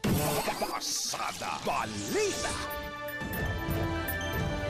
Samantala, alam nyo ba na ang katumbas ang bawat taya sa Philippine Charity Sweepstakes Office o PCSO ay kawang gawa? Sa bawat ticket mo, siguradong may matutulungan kang kababayan sa kanilang pangangailangang medikal.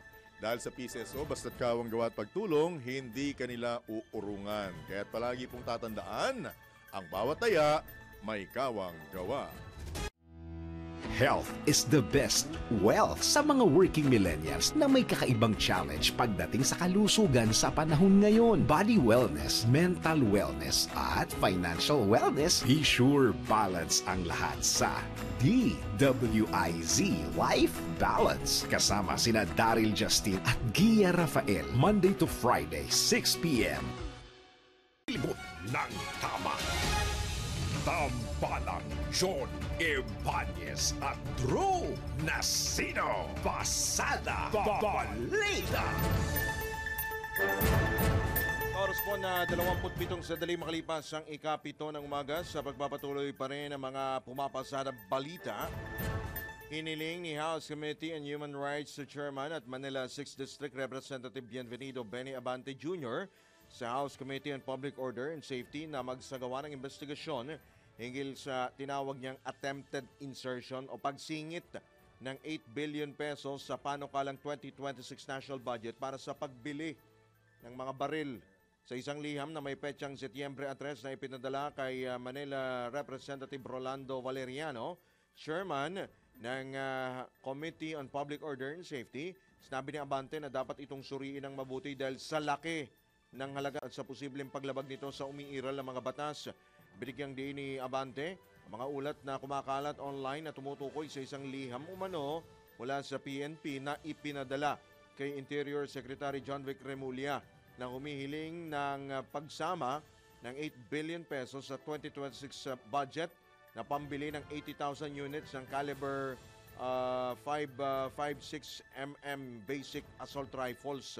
Kalakip-an niya ng kanyang kahilingan ng kopya ng naturang liham bilang annex. Idinagdag ni Abante na lumabas sa social media na nagdala ang isang Adrian Sanares, anak ng isang retiradong general at kasalukuyang DILG Undersecretary for Peace and Order na si Nestor Sanares ng dokumento kay dating PNP Chief General Nicolas Torre III upang papirmahin. Ang dokumento ay naglalayon umanong palabasin na ang PNP ang nagre-request ng naturang pondo. Pasada Balita. Kinumpirma naman ng Bureau of Customs na nasa pag-iingat na nila ang 28 luxury vehicle na pagmamayari ng pamilya Diskaya. Ayon sa BOC, sinuko ng mga Diskaya ang 16 na sasakyan na bukod pa sa 12 sasakyan na kanilang nakumpiska sa ikinasang search operations sa St. Gerard Construction General Contractor and Development Corporation compound sa Pasig City. Sa ngayon, bantay sarado ng mga tao ng BOC ang mga sasakyan at sumasailalim ito sa sealing and documentation, verification ng importation records at assessment ng duties and taxes. Makikipag-ugnayan din ng BOC sa Land Transportation Office para sa masusing investigasyon. Pasada Balita. 13 flood control at infrastructure projects sa Las Piñas City na nagkakalaga ng 452 million pesos, halos kalahating bilyong piso, ang iniuugnay pa rin sa 4 na construction company na sinasabing pag-aari ng kontraktor o kontrobersyal na kontraktor na si Ate Sara Diskaya. Ayon kay Las Piñas Representative Mark Anthony Santos, kahit patuloy na ikaila ni Diskaya ang anumang ugnayan sa mga maanomalya umanong proyekto, nakita pa rin sa record ng DPWH na ang flagship company niyang Alpha and Omega General Construction and Development Corporation ang kontraktor sa 18.9 million pesos na flood control project sa Barangay Zapote. 26.41% pa lamang na natatapos. Ibig sabihin, wala pa sa kalahati na natatapos kahit noong Agosto ang sinasabing deadline para rito. Sa makatuwid, hindi tinapos.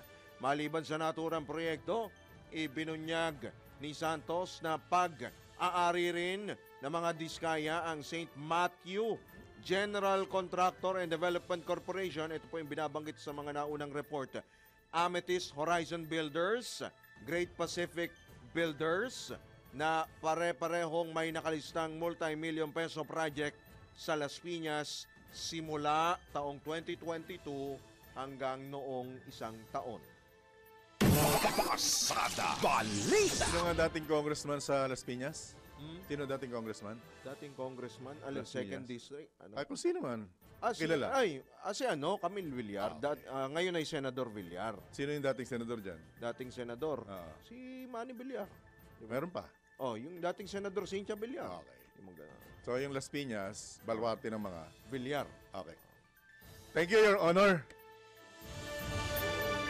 32 proyekto lamang sa 166 na proposed projects ng Department of Transportation ang naaprubahan para sa 2026 National Expenditure Program. Ito'y matapos umabot sa 197.33 billion pesos lamang. Ang nakuhang budget ng DOTR sa 2026 NEP mula sa mas malaking proposed budget na 531.74 billion pesos para sa kanilang transport infra agenda. Pinakamalaking natapyasan ng budget ng railway sector mula sa proposed 283.64 billion pesos na uwi na lamang sa halos kalahati. 122.26 billion pesos na parehong magkakaroon ng epekto sa konstruksyon ng Metro Manila Subway Project at North-South Commuter Railway. Bawas din sa spending plan ng DOTR ang nakalaan sana para sa pagpatatayo ng Metro Rail Transit Line 4, PNR South Hall, gayon din ang budget para sa structural rehab ng lines 1 at 2 ng LRT. Naman sa 37.31 billion pesos initial budget sa mga road-based projects, 4.97 billion pesos na lamang ang naisapinal, habang mula sa 19.83 billion pesos proposal para sa aviation budget, 6.17 billion pesos lamang ang nakuha ng DOTR. Maliban dito, bumagsak din ang proposed budget ng maritime sector mula sa inaasahang mahigit 25 billion pesos na nauwi lamang, mahigit 8 bilyong piso. Pasada Balita! Tiniyak naman ng Japan ang patuloy na suporta sa mga major railway project ng Pilipinas, kabilang ang Metro Manila Subway Project at ang North-South Commuter Railway o NSCR. Ayon kay Japanese Ambassador Endo Kazuya, layunin ng mga proyekto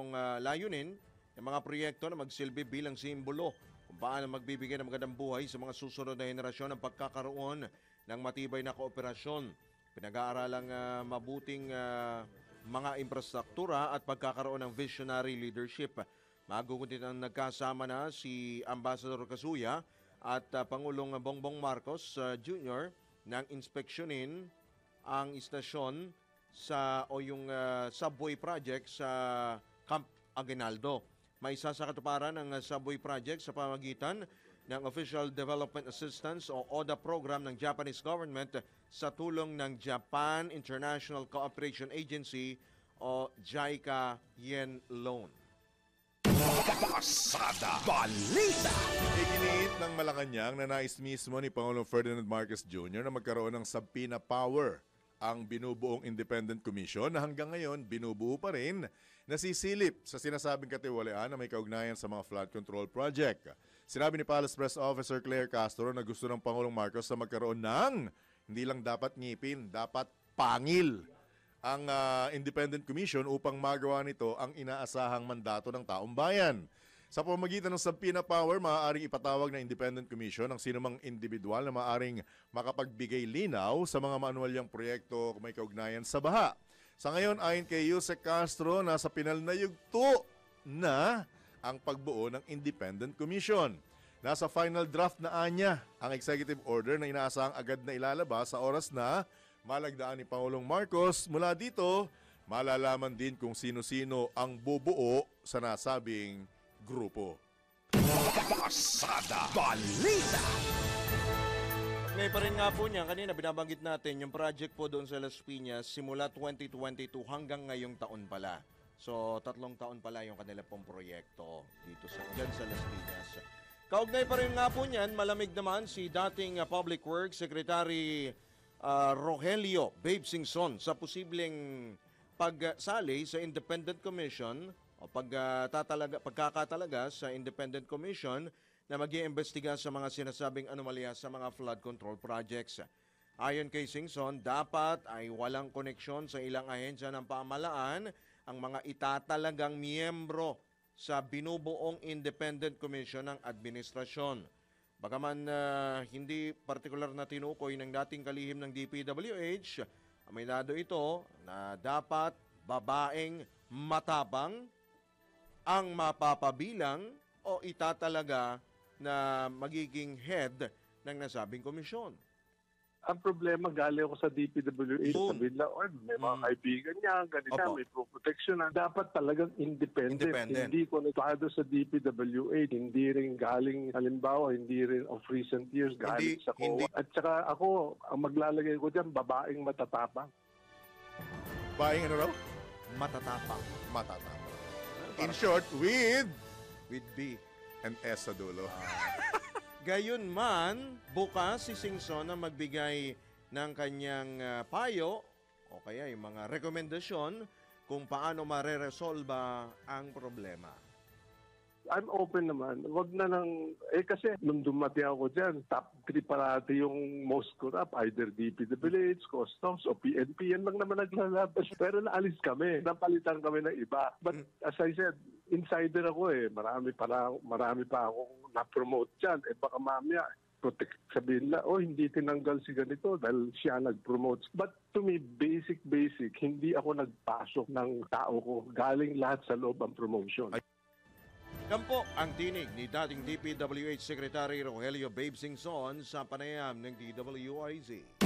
Pasada Balita! Bigyan dahil dyan, Kuyang Drew, naalala ko lang bigla yung naunang pahayag ni dating Secretary Babes Singson na dapat babaeng matapang ang itatalaga.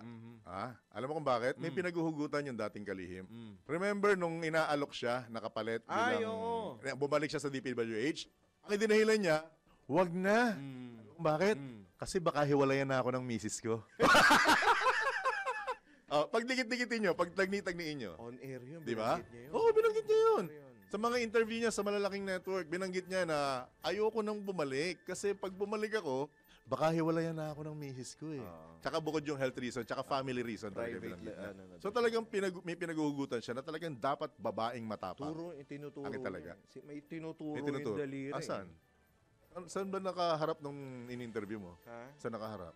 Hindi, phone patch lang kasi. Okay. Paano mo nalamang may tinuturo? Kasi tinuturo niya yung mga basta babae na dating mga kundi dati or mga kasalukuyan. Yung kamay mo tsaka yung mata mo, talas Gumalaw ba yung baso? Gumalaw yung baso? Yumugyug. Ito, isa pa to Pakinggan nyo tong maigi Pakinggan nyo pong maigi Huwag nyo pa rin sugurin Ano natin sa due process? Ibinayag mismo ng Malacanang na hindi natapos sa tamang oras at may mga seryosong depekto ang Philippine Film Heritage Building sa Intramuros, Manila na sinasabing kontrata ng... Taan nyo, make a guess. Diskaya Family.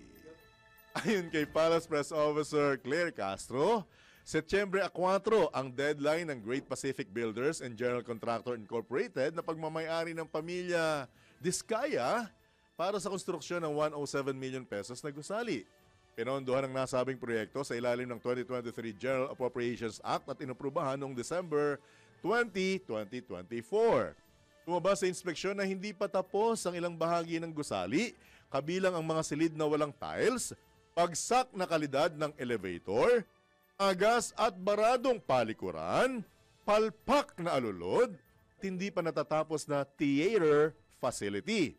Dito, tiniyak ng Malacanang na hindi palalampasin ang kapabayaan ng kontraktor at sisiguruhing maisa sa ayos ang gusali para magamit ng tama ang pondong inilaan para rito. Pasada Balita! Mindoro, meron din. Meron? Sa sabi ni Governor Bons Dolor. So sila rin ang ang kontrako. anong kanta na? Theme song? Anong kanta? Yung alin? Yung kinakanta mo kanina? Is ko kayang tanggapin. Yari ka. Grabe naman kayo. Yari ka, boy. Abangan na lamang ho natin, ho. Yari ka, boy. On the record. Ay, nako. Ida na lang po muna natin. Total Friday naman. Sige na. Sige, gusto mo, team song natin ay i-duet natin para patay ko, madamay. Kapag na, ano ba paborito mo pagkain? Ha? Dadaling ko pag dalaw ko sa'yo. Huwag ka rin mag-alala. Dahil, dadalawin mo rin ako. Dadalawin din kita. Tumanggi muna ang Commission on Elections na pangalanan ng 3 contractor na sinasabing nagbigay ng donasyon sa ilang kandidato noong 2022 national elections o yung campaign donations. Kasama ang 3 kontratista sa mga kumpanyang may pinakamaraming proyekto na flood control sa ilalim ng Department of Public Works and Highways. Gayunman, nilinaw ni COMELEC Chairman George Garcia na kasalukuyang iniimbestigahan pa kung may nilabag na probisyon sa Omnibus Election Code ang mga opisyal bago isampa ang posibleng kaso laban naman sa mga kumpanya. Pasada Balita! Isinusulong ng isang senador ang parusang kamatayan para sa mga opisyal ng pamahalaan na mapapatunayang sangkot sa kasong plunder o pandarambong. Sa ilalim ng kanyang Senate Bill number 1343, minungkahi ni Senator Ronald De La Rosa na amyendahan ng Republic Act number 9346, ang batas na nag-aalis ng death penalty sa bansa upang ipataw ang parusang bitay sa laban sa mga mapapatunayang sangkot sa pandarambong. Nasabing panukala, lethal injection ang iminungkahing paraan ng senador sa pagbitay. Bigyan din ng senador na ang pagkakasangkot ng mga tiwaling opisyal sa mga maanumalyang flood control projects na ibinunyag mismo ni Pangulong Ferdinand Marcos Jr. sang malinaw na evidence ng malawakang korupsyon sa pamahalaan. Dagdag pa ni Senator De La Rosa, hindi sapat na pagkakakulong lamang ang parusa sa mga ganitong uri ng krimen na pumipigil sa mga mamamayan na magkaroon ng maayos na pamumuhay. Pasada Balita! Ito pa rin balita, pag-aaralan ng COMELEC ang ipapalit na party list group sa 3 bakanteng pwesto o babakanteng pwesto sa Kamara na nakalaan sana para sa Duterte Youth Party List. Kasunod ito ng pagpapatibay ng COMELEC sa Duterte, yung kanselasyon ng registration ng Duterte Youth matapos ang ilang reklamo tulad ng hindi pagtalima sa tamang proseso, maling detalye sa mga kandidato at kawalan ng representasyon sa sektor ng mga kabataan. Dahil dito, naghain na ng petisyon ang naturang grupo naman sa Supreme Court. Tiniyak naman ni COMELEC Chairman George Garcia na kanilang tinitignan ang legalidad kaugnay sa nabanggit na petisyon. Pasada Balita! Engineer Manuel Contehino, oras sa Udyat. 5 minuto na lamang, alas 8 na ng AM. Balitang pangkalakalan. Iginiit ng Bangko Sentral ng Pilipinas ang kahalagahan ng Anti-Financial Account Scamming Act o Republic Act 12010. Binigyan din ni BSP Deputy Governor for Corporate Services Sector Elmore Capuli na kailangang maitugma o maiayon ang AFASA Law sa ilan pang batas tulad ng Consumer Protection Act, Anti-Money Laundering Act at sa Cybercrime Protection Act. Ito ayon kay Deputy Governor Capuli ay para sa agarang pagdedetect ng mga scam na gumagamit ng mali sa teknolohiya at makahanap ng mga sistema para maharang ang mga maling paggamit ng financial accounts sa fraud at scam tulad ng phishing at vishing. Mahigpitan niyang sinusuporta ng BSP ang digital payments na nauso noong pandemya, subalit kailangan din mag-ingat dahil sa mga scammer. Kaya naman sinabi ni Deputy Governor Capuli na mas pinalakas pa nila ang mga batas sa pamamagitan ng AFASA Law mula sa mga kampanya at hakbangin ng iba pang mga bansa sa Southeast Asia kontra scam. Pasada Balita! Actually, kami kasing lawyers, no, we have a saying that Iba kasi akala nila the law is very narrow. It does not evolve. In the BSP, especially with our legislative initiative, the law is a living organism. It has to grow, adapt to changing circumstance. Kumbaga, kung yung batas natin noong 1960s, hindi mo na magamit ngayon, bakit naandyan pa yan? Di ba? Baguhin natin. Mag-e-evolve yan. Otherwise, the people will lose trust in the entire system. Tapos may iiwan tayo. So, ganyan din yung AFASA. There is an emerging need to address itong mga scams. Lahat na nangyayari ngayon. Kaya ba yang sagutin ng mga dati nating batas? Simple lang ang sagot. Hindi. Kung mas-scam ka bago dun sa AFASA, ano ba ang remedyo mo? Punta ka sa pulis, sabi mo, na-scam ako. Sabihin ng pulis, punta tayo sa bangko. Punta ka sa bangko. Na-scam ako. Paano ka na-scam? Nagpadala ako ng pera dito sa account. Sorry, bank secrecy. Diba? O na-scam ka, tinawagan mo yung bangko, na-scam ako. Ay sorry, binigay nyo yung PIN number nyo. Saka hindi namin pwede, wala na kayong magagawa dahil lumipat na yung pera. So yun ang problema natin. So kung ganun ang ating batas, puro hindi pwede. Mayroong bank secrecy, may data privacy. Paano ka magtitiwala sa batas na yan? Di ba hindi nag-a-adapt yung batas na yan sa pangangailangan ng ating mga mamamayan? Na wala noon before. Wala noon. Kaya nga, ang batas ay nag-evolve. Kaya nga dapat ang ating mga mambabatas, alam nila ang nangyayari para yung batas tinutugma nila sa mga nangyayari sa kasalukuyan. Ang tinig po ni BSP Deputy Governor for Corporate Services sa Sector Elmore Capule. At abangan niyo po ang full episode ng video podcast sa Business Mirror na freshly brewed sa social media pages ito sa Lunes, 8 ng Setyembre. Pasada Balita. Mga balitang dapat alam mo kahit sa labas ng bansa. DWIZ Balita sa ibang bansa. Mahigit kalating milyong katao na mula sa Pakistan ang napilitang lumikas matapos bahain ang ilang mabababang lugar malapit sa mga ilog bunsod ng malakas na pag-ulan. Nagsimula nitong Hunyo ang malawakang pagbaha sa Pakistan. Grabe sa mahigit 800 na ang nasawi. Halos 1,000 naman ang nasugatan habang mahigit 200 ang nawawala. Ayon sa mga otoridad, pinakaapektado, kabilang sa mga pinakaapektado ang mga lugar malapit sa Ravi, Sutlej at Chenab Rivers na ilang linggo ng mataas ang water level. Dahil sa paglikas, umabot na sa halos 2 milyong Pakistani naman ang naapektuhan ng pagbaha.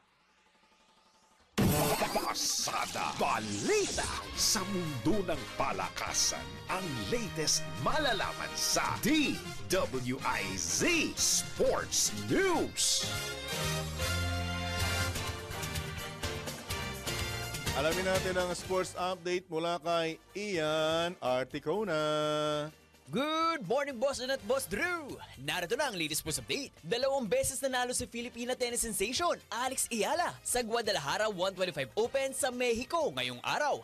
Unang tinalo ni Ayala si Uzbek-American player Varvara Lemchenko matapos maudlot ang third set ng laro ni Ayala at Lemchenko kahapon dahil sa pag-ulan. Kalaunan, naipanalo ng Pinay tennis star ang match sa score na 7-6, 6-7, 6-3. Sunod na kinalaban ni Ayala si Nicole Foss sa Huergo ng Italia sa quarterfinal ng naturang torneo kung saan nanalo rin siya sa score na 7-6, 6-2. Nakatakda namang kalabanin Ayala si American tennis player Kyle Day sa semifinals ng Guadalajara 125 bukas, oras sa Pilipinas. At yan ang sports balita. Ako si Ian Articona, nagbabalitang tama, naglilingkod ng tama.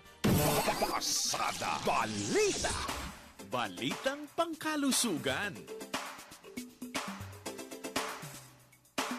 Minsan, may mga panahong, parang kanta yun Minsan, may mga panahong nais nating ilabas ang galit sa pamamagitan ng napakaraming paraan. At kung kinikimkim ito ay matagal na matagal at bigla itong ilabas ng isang bagsakan, maaring makasama ito sa kalusugan ng tao at ang kanyang pakikitungo sa iba. Pero ayon sa mga eksperto, may magagawa tayo upang may healthy release tayo ng ating galit o mas kilala sa terminong anger management. Una na rito ang pag-isipan kung kailangan pa bang magsalita kung galit na galit dahil maaring magsisi tayo bandang huli at hindi na natin mababawi pa. Kapag kalmado na, saka sabihin ang nais sa taong kinagagalitan ng malinaw at mahinahon. Mahinahon, ha? Makatutulong ding huwag agad magalit. Ha? Hindi ka agad magalit ang paglalaan. Para hindi agad magalit, kailangan maglaan ng ilang minutong katahimikan, pag-ehersisyo, pagtawa, yan, at pag-relax upang gumaan ang kalooban. Sa bandang huli, pinakamaganda pa rin na matutong magpatawad. Hindi lamang sa ibang tao, kundi pati na rin sa sarili at makabubuti rin kung humingid ng tulong, kung nahihirapang kontrolin ang inyo pong galit sa ibang tao. Sino sunod dyan? O sa sarili. Ha? Si Ian! Iyan! Laka pala eh. Sabi ba ng doktor yan? Ha? Galit ka, maging mahinahon ka? Sino? Ha? Sinong doktor? Sinong Ian ba yan? Sinong... Yung ba yan? Yan? Yan? Anong ginagawa mo dyan? Hindi, pero sa totoo lang, may mga pagkakataon kasing pag sobrang galit ka, kailangan mong ilabas. Actually. Kasi pag hindi, titimbuang ka na lang eh. Ay, masama Diba? yun dahil sa puso. Oo.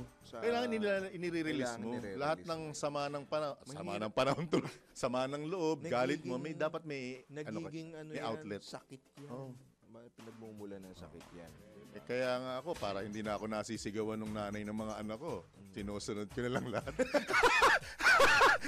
Boses lang naman ang malakas sa akin. Wala nang iba.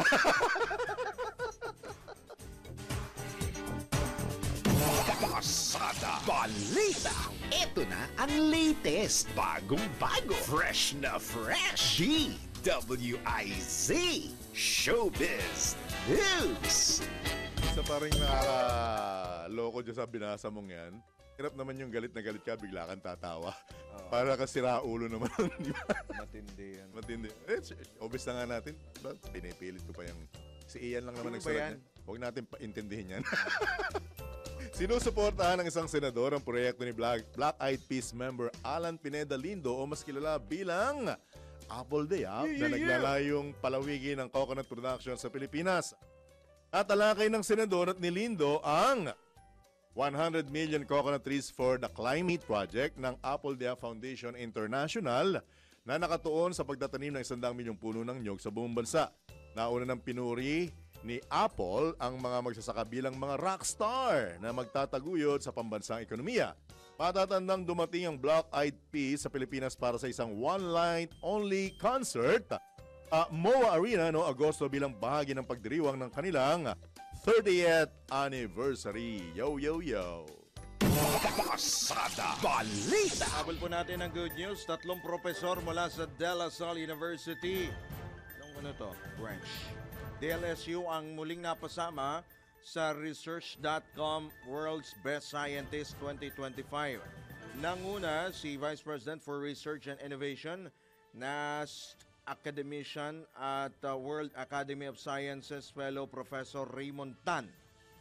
Sa kategorya ng Best Engineering and Technology Scientist in the Philippines, kinilala at nanguna rin si Professor Anthony Chu, Vice President for External Relations and Internationalization at current Sustainability Advisor sa field ng Social Sciences dahil sa kanyang environmental policy-oriented research papers. Samantala po mangalawa naman si Professor Alan Bernardo na isa ring NAST academician at fellow sa World Academy of Science sa listahan ng Outstanding Scientist sa field naman ng psychology sa Pilipinas. Pasada Balita. Congratulations po sa inyong lahat para lang sa kakabatiran ng lahat. Oo, idadagdag ka? Eto yung mga nagtatanong, wala pa. Wala pa yung Quezon City? Mukhang umaaraw naman na. Pero yung nagsuspend, ulitin lamang po natin. Baka kasi pumasok Baka oras na. Marikina, all levels Caloocan Dagdag. City, Valenzuela, Parañaque, Pasig, Malabon, Pateros, Las Piñas, at San Juan. Alright. Yun ang binabanggit ko, habol ko lang kasi actually, ang pangarap ko noon maging astronaut Kaya lang, mas natutunan kong mag-chatting classes. Kaya dito ako napunta sa Kala ko kaya gusto mo mag-aso para gusto mo mag-racket. Oo, punta rin sana ako sa araw eh. Kaso papunta, sabi nga ni Pangulong Erap, punta tayo doon ng gabi. Ang pinakamalapit ko na napuntahan sa araw, si Professor Danny Araw. Ayan ka na naman. Sige, yun yung kahawig mo nung may in-interview tayo. Richard Nung pagtalikod. Araw. At sumayin niyo po ang Friday edition ng inyong nag-iisang pasada balita. Dito lamang yan sa DWIZ. Nagbabalita ng tama. Naglilingkod ng tama. Kami po ang inyong naging kawalitan at kawalitaktakan, Johnny Banyes. At Drew Nasino. At tatandaan niyo po, ano naman po na mangyari. Lagi niyo pong isipin na mahal ko po kayo. Oh yeah. Isa. Oh yeah. Oh yeah. Susunod na karambola, oras sa dia. Oy, TGIF! Alas 8 na ng AM. Ito, totoong-totoo na to, ha? Yun, oh! Happy weekend! Bye! Ingat! Ingat sa kasada, Madula.